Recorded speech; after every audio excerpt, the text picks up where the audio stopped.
هنعمل النهاردة أسرع أكلة ممكن تعمليها البانيه المشوي الصحي والسريع جدا، وهيطلع معاكي طري بالشكل ده.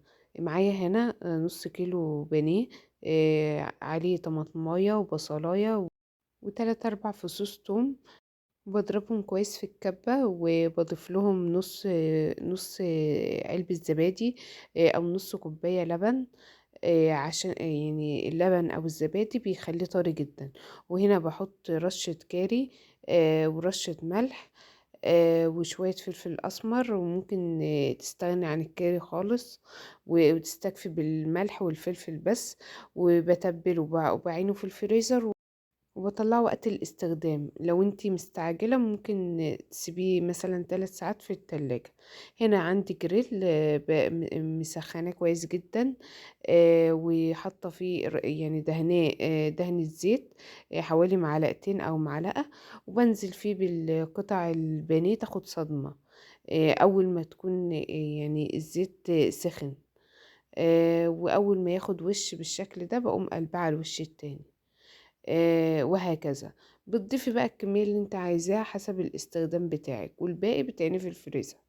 هنا بكون مجهزة خضار متقطع، عندي هنا فلفل أخضر وألوان، وطماطم. بتضيفي برضو الموجود عندك عادي، مفيش مشكلة. بس أنا بحب دول، يعني عامة في الأكلة دي.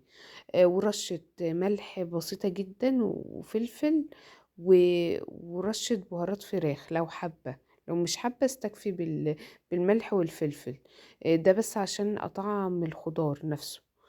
ورشة روزماري مجفف، أو لو عندك فريش هيبقى أفضل جدا.